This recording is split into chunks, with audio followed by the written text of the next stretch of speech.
Hello students, welcome back. In the previous lecture, we have studied about intellectual revolution, American War of Independence, French Revolution and Industrial Revolution in Europe.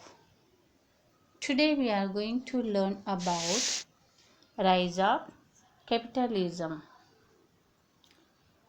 With the discovery of new sea routes, began a new sea era of trade between Europe and Asia. Many traders came forward to trade with eastern countries through the sea route. It was not easy to carry out trade single-handedly, and hence many traders came together and started trade. Thus, there was rise of many trading companies.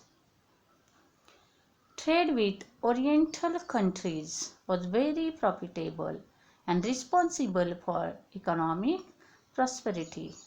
My dear students, here Oriental means Eastern. Oriental countries means Eastern countries was very profitable and responsible for economic prosperity. Hence, European rulers started giving military protection and trade concessions to these trading companies. This led to accumulation of wealth in Europe. My dear students, here accumulation means retain earning of wealth in Europe. This property was used in the form of capital for trade and commerce, which led to rise of capitalist economic system in Europe. Now we are going to learn about colonialism. My dear students, what is meant by colonialism? Remember, colonialism means one country exploiting another country by making it into a colony. A powerful country on the basis of economic and military strength occupies another region and establishes its political supremacy. This is known as colonialism. Dear students, colonialism means exploitation of one country by another and making it into a colony is called colonialism. This tendency of colonialism led to rise of imperialism among the Europeans. Now we are going to learn about imperialism. What is meant by imperialism? It means a system in which a powerful country controls other countries by establishing its overall domination and establishing many colonies. Dear students, imperialism means a powerful country controls other underdeveloped country by establishing overall domination. See the screen. There Europe. Europe is overruled on the other countries such as America, Africa and Asia. So here Europe established its overall domination. So it is known as imperialism. Many countries from Asian and African continent fell prey to this imperialist aspiration of the European nations. Now we are going to learn about imperialism of British East India Company in India. Dear students, there was competition among European countries for acquiring trade monopoly in India. See the screen. There is competition between three uh, countries such as Dutch, British and French to acquire trade monopoly in India. The British established British East India Company in 1600 AD to carry out trade in India. My dear student, the purpose of to establish British East India Company is that to carry out trade in India.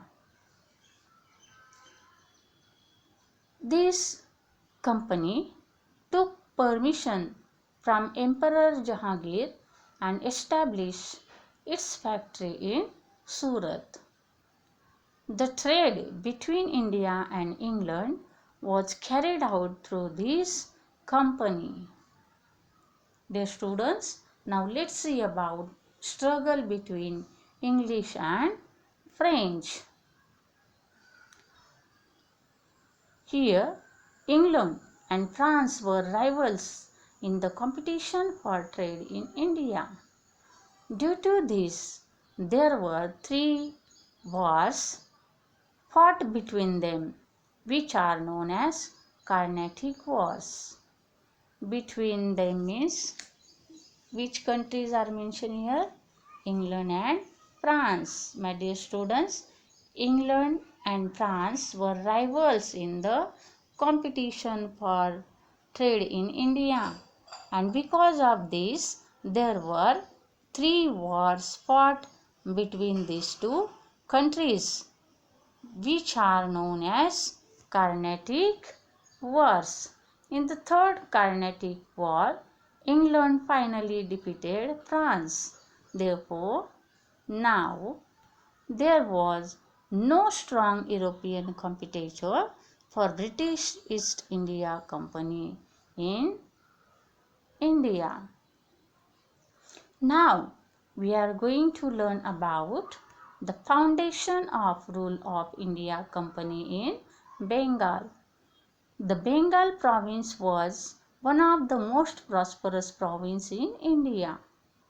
In 1756 AD, Siraj ud Dawla became the Nawab of Bengal.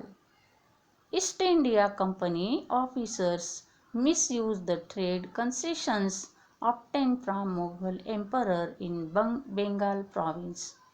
The English built fortification around the factory at Kolkata without the permission of the Nawab. My dear students, what is the meaning of fortification? Fortification means on the walls or towers were built to protect the place from their enemies. So, the English built fortification around the factory at Kolkata. They did not take the permission of the Nawab.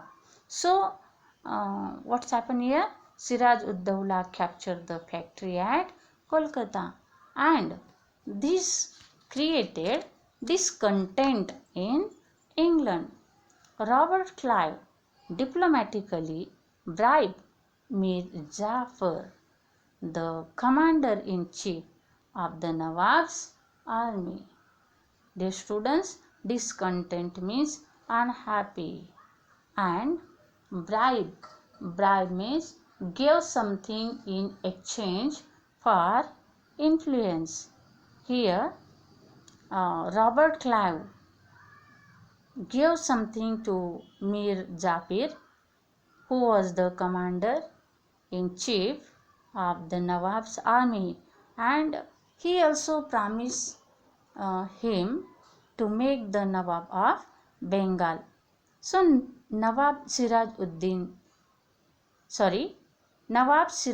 Dawla and the British troops met at Plassey in 1757 AD. But under the leadership of Mir Jafar, the Nawab's army made no move to actually join the battle, and hence Siraj Uddaula was defeated. My dear students, here Nawab Siraj Uddaula and the British troops, they met at Plassey in 1757 AD. This is known as the Battle of Plassey. But under the leadership of Mir Jafar, the Nawab's army did not join the battle, and so Siraj Uddaula was defeated. Mir Jafar became the Nawab of Bengal with the support of British, but later he started protesting against the British, and hence his son-in-law Mir Kazim was made the Nawab. My dear students, here Mir Jafar's son-in-law is Mir Kazim, and he was made the Nawab. Mir Kazim tried to put restrictions on the illegal trade of British, and hence once again Mir Jafar was made the Nawab of Bengal. To restrict the activities of British in Bengal, Mir Kazim Shuja Uddaula, the Nawab of Ayodhya, and Mughal Emperor Shah Alam formed an alliance and ran a campaign. In 1764 AD, Battle of Buxar was fought in Bihar. After this battle, British East India Company got the right to collect the revenue from Bengal province as per the Treaty of Allahabad. In this manner, the foundation of British rule in India was laid in Bengal. So, my dear students, I hope you understood this part of the chapter India and Europe and India. So, I put here assignment. Solve the assignment in the notebook. Read the questions carefully. Question number first, rewrite the statements by choosing the appropriate options. Then question number second, explain the following concept. Question number third, explain the following statements with reasons. Dear students, remaining part of this chapter we will learn tomorrow. Thank you. Have a nice day.